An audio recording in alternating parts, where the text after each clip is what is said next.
देखो बच्चों, आज हम आप लोगों के लिए चतुर्भुज के बारे में बताते हैं कि चतुर्भुज की पहचान किस प्रकार से करेंगे, देखेंगे।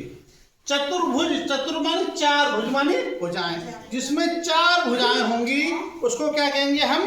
चतुर्भुज कहेंगे। अब देखो चतुर्भुज किस प्रकार के हैं? समांतर चतुर्भुज है, आयत भी है, समलंब भी है और समचतुर्भुज है और वर्ग है। इनकी पहचान कैसे करेंगे? देखो सबसे पहले आते हैं हम समांतर चतुर्भुज पर। तो समांतर चतुर्भुज क्या है कि समांतर चतुर्भुज में आमने सामने की भुजाएं, देखो ये और ये और ये समांतर होती हैं। कैसी होती हैं? समांतर। समांतर का मतलब क्या होता है कि आप उसमें कितना भी ना आगे बढ़ाते चले जाएं, कभी भी आप उसमें मिलेंगी नहीं, जैसे कि रेल की पटरी।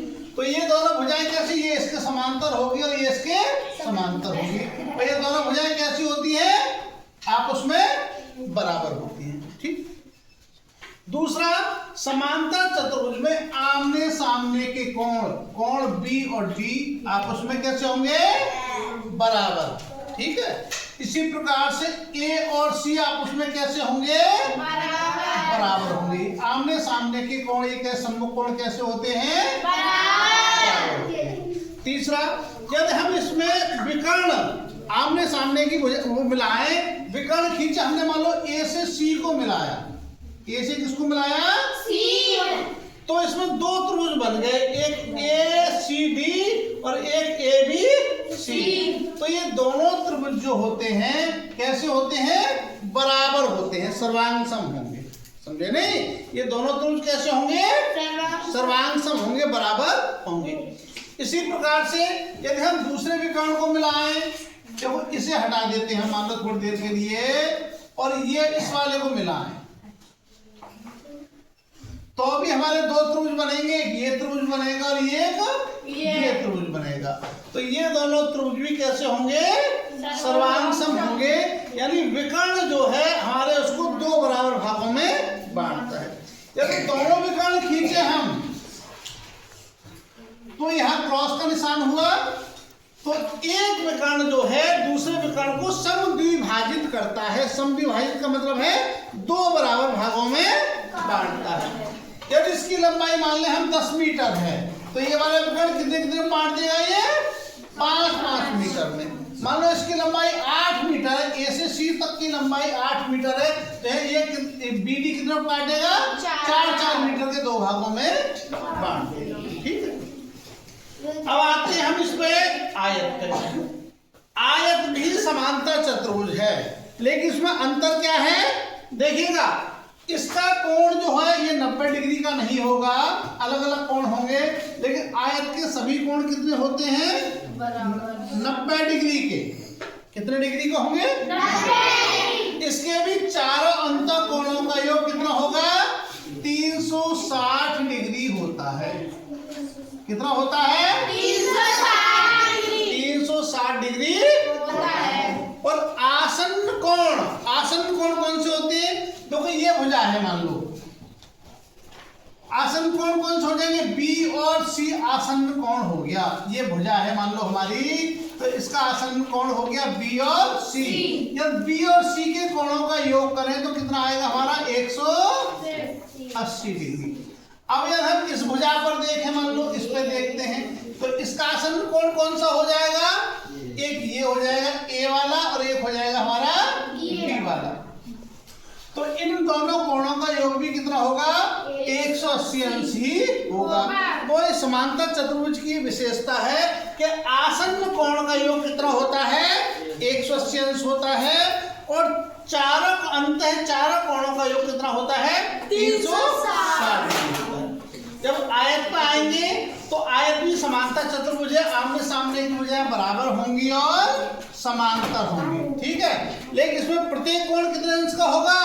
90 अंश का होगा। ठीक है। ये भी 90 अंश का होगा, ये भी 90 अंश का होगा, ये भी 90 का और ये भी। इसमें चारों कोण आयत में बराबर होंगे, लेकिन समांतर चतुर्भुज में आमने सामने के कोण बराबर होंगे। अब आते हैं समचतुर्भुज पर। किस पर आते हैं? समचतुर्भुज पर। समचतुर्भुज पर क्या है कि समचतुर्भुज में चारों भुजाएं बराबर होती हैं।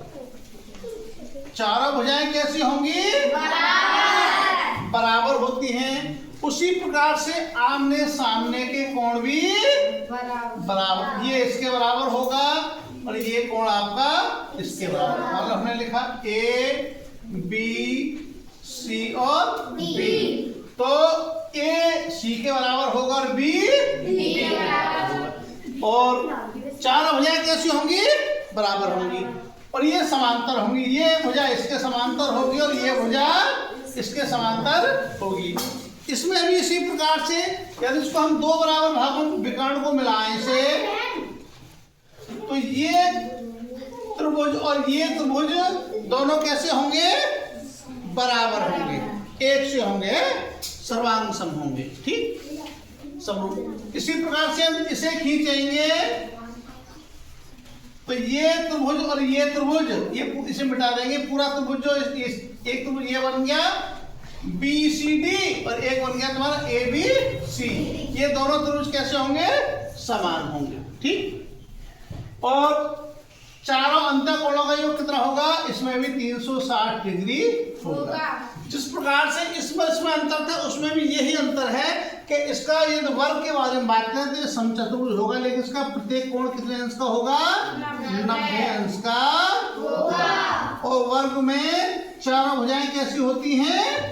समान होती हैं। ठीक है, इसके विकर्ण एक दूसरे को समविभाजित करते हैं लेकिन बराबर नहीं होते हैं। इसकी लंबाई विकर्ण की अलग होगी, इस विकर्ण की लंबाई अलग होगी। लेकिन यदि वर्ग के बारे में बात करें तो इसके विकर्णों की लंबाई कैसी होगी? बराबर होगी। दोनों विकर्णों की लंबाई कैसी होगी? बराबर। इसी प्रकार से आयत में भी दोनों विकर्णों की लंबाई कैसी होगी? आपकी बराबर होगी। अब समलंब की बात करते हैं।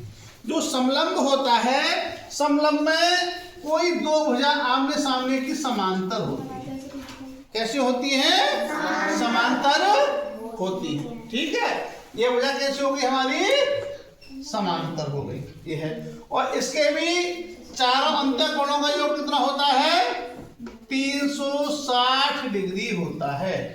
चारों अंतःकोणों का योग कितना होता है? 360 डिग्री होता है। ठीक, और दो भुजाएं कैसी होंगी? समांतर होंगी। ठीक, अब क्वेश्चन कराएंगे आप लोगों को।